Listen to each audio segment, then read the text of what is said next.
एक मुद्दा है जिस पर मैं पिछले 2 महीनों से बात कर रहा हूं, यानी ऑपरेशन सिंदूर के बाद अगर हम पिछले साल 2024 को देखें, तो उस समय इसी अवधि में लगभग 10 वैश्विक देशों के राष्ट्राध्यक्ष भारत आ चुके हैं। इस बीच 2024 की इसी अवधि में अक्टूबर और नवंबर बीत चुका है। भारतीय प्रधानमंत्री लगभग 3-4 मौकों पर अमेरिकी राष्ट्रपति से मिल चुके हैं और कई मंचों और अंतर्राष्ट्रीय मंचों पर उनसे मिल चुके हैं। इसी तरह वैश्विक नेताओं के रूप में कई बैठकें एक साथ हुई है और जब कुछ शिखर सम्मेलन हुए हैं तो उनके साथ लगातार बैठकें हुई है। मैंने यह बात कुआलालंपुर में आसियान बैठक के बाद पहले भी कही थी, क्योंकि जब आप नियमित रूप से अंतर्राष्ट्रीय पत्रिकाएं पढ़ते हैं तो उनकी पास आते हैं, तो आपको पता चलता है कि यह आंदोलन क्या है। भारत के हिंदी अखबारों, खासकर मलयाला मनोरमा ने इस पर रिपोर्ट की है। भारतीय प्रधानमंत्री को अमेरिकी राष्ट्रपति से डरने की क्या वजह थी? भारत, दुनिया की सबसे बड़ी आबादी वाले देश, चौथी सबसे बड़ी अर्थव्यवस्था और बढ़ती वैश्विक जीडीपी वाले देश के प्रधानमंत्री कई मंचों में शामिल नहीं होते हैं। यह एक बुनियादी कमी है। मैं इसे एक उन्नत तरीके से समझाता हूं। अब भारत में इन हिंदी अखबारों और कई गुजराती समाजों में जो लोग सबसे अधिक राय रखते हैं, वे वही लोग हैं जो भाजपा और मोदी की सबसे अधिक प्रशंसा करते हैं। इसी तरह प्रवासी और सोशल मीडिया में ऐसे लोग हैं जो बहुत ही दिलचस्प कॉलम लिखते हैं। भारतीय प्रधानमंत्री और भारतीय कूटनीति की कूटनीति इतने वैश्विक तरीके से कैसे आगे बढ़ रही है, यानी भारत की बहुलतावाद और धर्मनिरपेक्ष साख के साथ वैश्विक होने से हमें कितनी स्वीकृति मिली है। ये सब नियमित आधार पर किया गया है। कई ब्लॉग, अंतरराष्ट्रीय सिंडिकेटेड कॉलम आदि में लोग अपनी इच्छानुसार लिख सकते हैं। वैश्विक स्तर पर उन्होंने लिखना शुरू कर दिया। भारतीय प्रधानमंत्री के साथ क्या मामला है? मैंने पहले यह सवाल पूछा था, प्रधानमंत्री का क्या है? या यह अमेरिकी राष्ट्रपति के डर से हुआ, या इस एशिया के कारण तथाकथित अरब यानी दासा शिखर सम्मेलन ज्यादातर जगहों पर नहीं हो रहा है, इसका असर भारतीय व्यापार पर पड़ा है। आप मजाक नहीं कर रहे, आप यही कह रहे हैं। आईटी उद्योग, आप देखिए कि यह कितनी तेजी से गिरते हुए, इसमें कितने लोगों की नौकरियां जा रही हैं। इनमें से कुछ भी सामने नहीं आता। आईटी उद्योग में सचमुच छटनी चल रही है। कोई वास्तविक वैश्विक निवेश नहीं आ रहा है। पिछले 3-4 महीनों से ऊपर बताए गए कई निवेश रुके हुए हैं। इस बीच वित्त उद्योग लोगों की बुरी तरह आलोचना कर रहा है। असल में सरकार का इन सभी कर सुधारों से क्या लेना देना था? भारतीय वित्त विभाग का क्या इरादा था? किसी भी तरह से कोई बिक्री नहीं हुई है जिसे समायोजित किया जा सके। पिछले 1 महीने में कार बुकिंग की संख्या में भी लगभग 5 लाख की वृद्धि हुई है। यह लगातार घट रही है। यह कोई सीधी बुकिंग नहीं है। बुकिंग में बहुत ज्यादा गिरावट आई है। आपको सोचने की जरूरत है। यह इतना बुरा है। आपकी अर्थव्यवस्था इतनी बुरी नहीं है। यह सब इसमें देखा जा सकता है। बाजार, जैसा कि आप कहते हैं, यह एक लहर है जो लहरें पैदा कर सकती है। यही मोदी सरकार की सबसे बड़ी खासियत है। वित्तीय बाजार और औद्योगिक क्षेत्र यानी विनिर्माण क्षेत्र में, हालांकि यह वही है। भले ही यह विदेशी निवेश हो, लोग इस तरह निवेश करते, विदेशी संस्थागत निवेश, यह सब भयानक दर से आ रहा होता, लेकिन यह सब रुक गया। तो आप बाजार में इसका असर देख सकते हैं। लोगों को पूछने का क्या हुआ, यानी सरकार ने कुछ नया कहा और पहले कहा कि टैरिफ तय हो गया है। आप कोरिया के साथ इस टैरिफ को देखिए। राष्ट्रपति ट्रंप वहां गए और कहा कि घटना का निपटारा लगभग 15 मिनट में कर दिया गया। उन्होंने चीन को पकड़ लिया और दोनों को, चीन को अमेरिका की जरूरत है, अमेरिका और चीन को उस टैरिफ की जरूरत है। उन्होंने इसे सुलझा लिया। उन्होंने पुराने 47 लॉट को भी समस्या बना दिया और जापान के साथ उनके अच्छे संबंध थे। कई अंतर्राष्ट्रीय विशेषज्ञों ने मलयालम में कहा, जापान अब इसे बना रहा है, यूरोप अब इसे बना रहा है, कोरिया अब इसे बना रहा है, ऑस्ट्रेलिया अब इसे बना रहा है। मैंने उस समय कहा था, ऐसा नहीं हो रहा है। जो नहीं हो रहा है वो ये देश हैं जो अमेरिकी बैकअप में है। वे सिर्फ अमेरिका की बात सुनते हैं। मैं आपको इसका सबसे बड़ा सबूत बताता हूं। हमारे भारतीय प्रधानमंत्री मेरे प्रधानमंत्री हैं। भारतीय प्रधानमंत्री मेरे प्रधानमंत्री हैं।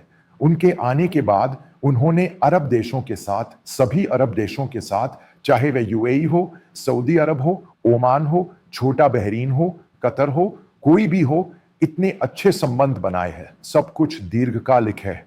उनके साथ भी कच्चे तेल का कारोबार बढ़ेगी। इसी तरह भारत, इजराइल, अमेरिका, भारत से कृषि उत्पाद। यूएई लगभग 100 बिलियन अमेरिकी डॉलर भारत के कृषि बाजार और उससे जुड़े उत्पादन में 100 बिलियन अमेरिकी डॉलर का योगदान देता है। यहां किसानों के लिए, निवेश के लिए ये सब घटनाएं हो रही हैं। इन सब को घसीटने का क्या मतलब है? वो पुरानी ऊर्जा चली गई है। इसीलिए मैंने कहा कि अमेरिका ये सब नियंत्रित करता है। वैश्विक अर्थव्यवस्था अमेरिका द्वारा नियंत्रित है। भारत डॉलर में व्यापार करता है। कितनी गंभीर गड़बड़ी है। इसलिए हम जान सकते हैं कि भारतीय प्रधानमंत्री, भले ही वे विपक्ष में हो, चंद्रबाबू नायडू, जो भाजपा के रूप में उनके साथ हैं, को अन्य गठबंधन सहयोगियों को बुलाकर बहुत गंभीरता से बात करनी चाहिए और जल्द से जल्द चीजों पर बात करनी चाहिए। कोई ना कोई समाधान निकल ही आएगा। वरना हमें विश्वास हासिल करना चाहिए और अपनी छवि बदलनी चाहिए और आगे बढ़ना चाहिए। वैश्विक स्तर पर हमारी छवि खराब हुई है या सऊदी अरब नाम के देश का अचानक पाकिस्तान के साथ खाता है और वो उन्हें आर्थिक मदद करता है। ये सब मूल रूप से अमेरिका, ट्रंप, पाकिस्तान और अरब देशों का उन जगहों पर प्रवेश है जहां भारत को नहीं लाया गया है। यह कोई छोटी बात नहीं है। भारत इससे बुरी तरह प्रभावित हुआ है।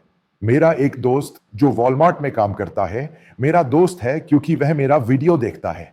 उसने मुझे कुछ बताया क्योंकि वह वॉलमार्ट में एक वरिष्ठ कर्मचारी है। अमेरिका में साबू जैत ने जो कुछ भी कहा वह सब झूठ था। उन्होंने कहा कि साबू का उत्पाद वहां नहीं आ रहा है। अगर साबू ऐसा कहता है तो उसका उत्पाद वॉलमार्ट और टारगेट को जा रहा है। उन्होंने कहा कि साबू का उत्पाद साबू के उत्पाद से सस्ता है और उसे बांग्लादेश ने देना शुरू कर दिया। इसी तरह श्रिम्प्स प्रॉन्स, भारत और अमेरिका ने हमें रियायत दी और अगर हम चाहें तो दुबई के रास्ते भेज सकते हैं या वियतनाम के रास्ते भेज सकते हैं। उन्होंने इस पर कोई बड़ी आपत्ति नहीं जताई। इस तरह यह शुरू हुआ। अब एक और घटना, ज्वेलरी के कई लोग दुबई और वियतनाम जाने लगे।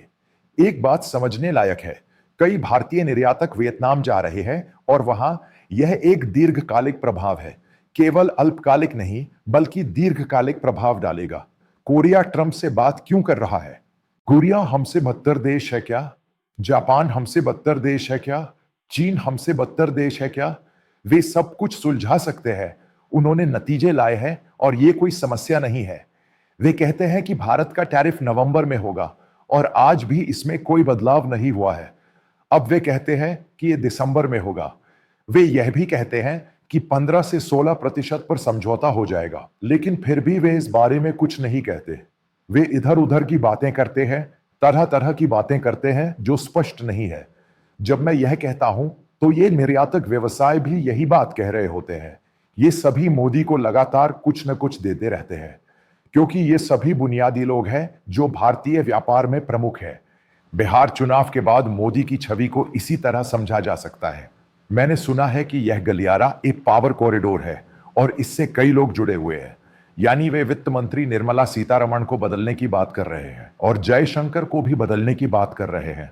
मोदी की मंशा के मुताबिक ये घटनाएं कई जगहों पर नहीं हुई है। आप समझ सकते हैं कि अमेरिका में गुजराती बहुत चिंतित और परेशान हैं। वे सभी मोदी को नकार रहे हैं। गुजराती समुदाय मोदी को नकार रहा है। वे ऐसा इसलिए कह रहे हैं क्योंकि इससे उनके व्यापार पर भी असर पड़ेगा। मैं यही कह रहा हूं, एक संबंध है, कोई संबंध नहीं है। खतरा और समस्या। यहां का सोशल मीडिया, आरएसएस मीडिया, संघ परिवार का सोशल मीडिया, सब उसे रोक रहे हैं। सच कहूं तो मोदी बहुत सकारात्मक थे और ये सब कर रहे थे। यह ऑपरेशन सिंदूर ठीक है, एक समस्या थी लेकिन इसे दूर किया जाना चाहिए। एक झटका लगा था, ठीक है, मैं सहमत था। जब एक वरिष्ठ गुजराती विचारक ने मुझे फोन किया तो उन्होंने कहा, हम इस पाकिस्तान में क्यों जा रहे हैं? आप पीछे क्यों जा रहे हैं? आप सोशल मीडिया पर भारतीय रक्षा मंत्री और पाकिस्तान के बारे में ये वो क्यों कहते रहते हैं? आप ये वो क्यों कहते रहते हैं? आप ये वो क्यों कहते रहते हैं? भारत को भारत की रक्षा का ध्यान रखना आता है? पाकिस्तान ये वो क्यों कहता रहता है? वो क्यों कहता रहता है, यानी हमारी बहुत बड़ी ऊर्जा खत्म हो गई है, वो लुप्त हो रही है, उसके नाम पर यह किया जा रहा है।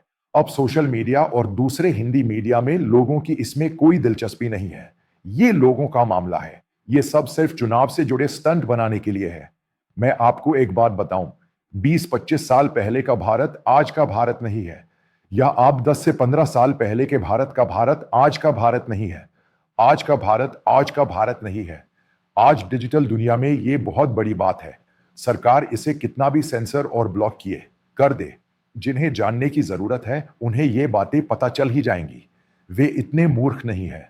अगर भारतीय इतने मूर्ख हैं, हमें इससे उबरना होगा और आगे बढ़ना होगा। अर्थव्यवस्था की हालत खराब है और बेरोजगारी वाकई भयानक दर से बढ़ रही है। ये वो आंकड़े हैं जो सामने आ रहे हैं। इसी बीच एक और आंकड़ा सामने आया। दुनिया की तीसरी सबसे बड़ी, दूसरी तीसरी सबसे बड़ी, भारत की तीसरी सबसे बड़ी वायुसेना। देखिए बकवास, यानी हमारे पास सिर्फ 300 2200 लड़ाकू अच्छे विमान हैं, लड़ाकू पायलट हैं। यह घटना क्या है? हम तीसरी सबसे बड़ी वायुसेना कहां से बनेंगे? हम अपना लड़ाकू विमान नहीं बना पाए हैं। खुद यात्रा करना तो दूर की बात है, हमें उसका इंजन अमेरिका और दूसरी जगहों से खरीदना पड़ता है। हम तीसरी सबसे बड़ी वायुसेना कैसे बन सकते हैं? यह सब बहुत बड़ी बात है। अब जब आप ये सब सुनते हैं और लोगों की आलोचना करते हैं, तो आम आदमी जानता है कि रॉकेट साइंस, बेहतरीन कूटनीति, रणनीतिक मामलों आदि का अध्ययन करने की कोई जरूरत नहीं है। भारतीय वायुसेना सर्वश्रेष्ठ वायुसेना है, दूसरी हो या तीसरी। सच कहूं तो मैं अपने मुंह से कहना नहीं चाहता, इसे इतनी बेबाकी से पीटा जा रहा है। भारतीय सशस्त्र बल एक शक्तिशाली बल है, इसमें कोई संदेह नहीं है कि हम ऐसा देश नहीं है जो साल में 364 दिन 365 युद्ध लड़ता हो।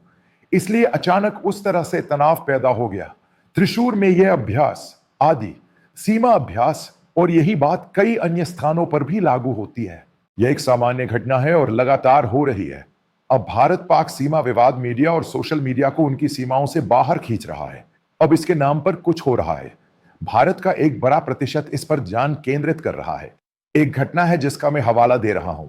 प्रवीण सानी ने कहा कि भारत को हतोत्साहित नहीं होना चाहिए। इस समय भारत हमें आगे बढ़ना होगा, यानी चाहे घरेलू हो या अंतर्राष्ट्रीय। हम इतनी मजबूती से आगे बढ़ सकते हैं। मोदी का नेतृत्व ऐसा कर सकता है। अंतर्राष्ट्रीय स्तर पर नुकसान हुआ है, कोई माने या न माने, यह सच है। अंतर्राष्ट्रीय स्तर पर भारत का नाम खराब हुआ है। पाकिस्तान को दुनिया भर में कई अनुकूल मंच मिल रहे हैं। इसमें कोई शक नहीं कि ट्रंप 3 साल तक वही रहेंगे। बात यही है। अमेरिकी रूढ़िवादी घटना के कारण रिपब्लिकन पार्टी भी यही है। ट्रंप की छवि भी कम हुई है। यह कोई भारतीय बात नहीं है। हमें इस पर गौर करने की जरूरत नहीं है। अगर ट्रंप को हटा दिया जाता है तो कोई और आएगा जो इससे भी ज्यादा परेशान होगा। मोदी और भारत ट्रंप से आसानी से निपट सकते हैं। बाइडेन से निपटना बहुत मुश्किल था। एक बात बता दूं, बांग्लादेश का मुद्दा, बाइडेन को कई चीजों में शामिल करना भारत के लिए बहुत जरूरी है। यानी ये तेज हमारा लड़ाकू विमान बिना इंजन दिए। जिस व्यक्ति ने अभी कई चीजों पर हस्ताक्षर किए हैं वह विषय के बारे में नहीं है, यानी हमें मजबूती से वापसी करनी होगी। भारतीय अखबार, हिंदी अखबार और क्षेत्रीय अखबार अब मोदी के खिलाफ जमकर लिख रहे हैं, क्योंकि भारत की अंतर्राष्ट्रीय छवि को नुकसान पहुंचा है। अंतर्राष्ट्रीय स्तर पर यह कई वर्षों से क्षतिग्रस्त है। जब मोदी आए तो इसे थोड़ा और पोषित किया गया और हम वैश्विक रूप से स्वीकृत हो गए।